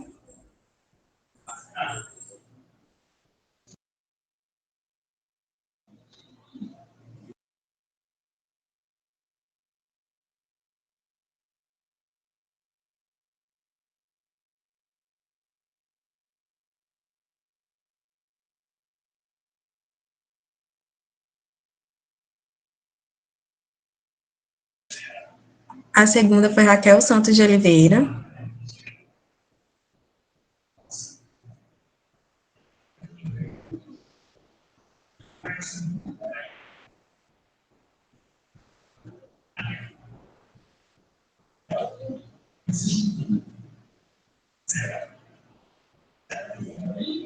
A terceira foi Rafaela Roque da Silva. A Sonaflix vai entrar em contato com vocês, tá? Nós vamos enviar os dados de vocês e eles vão entrar em contato.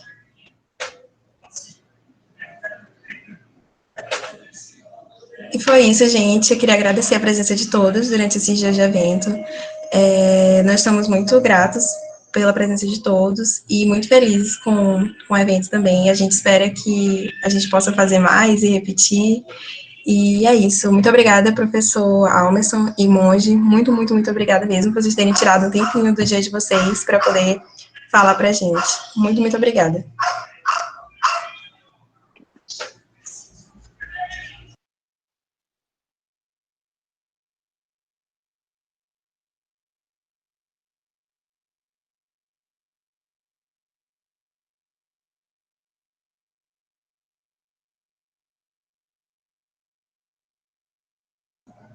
Gente, só lembrando que está sendo espelhado aqui o QR Code, tá? Para 15 dias de acesso gratuito da plataforma Sonaflix. E a palavra-chave do dia é comunidade. O link do formulário já foi disponibilizado no chat. E, repetindo, só vai ficar disponível durante 3 dias. E o link vai ficar na nossa bio, tá? Do Instagram. Muito obrigada pela presença de todos. Boa noite.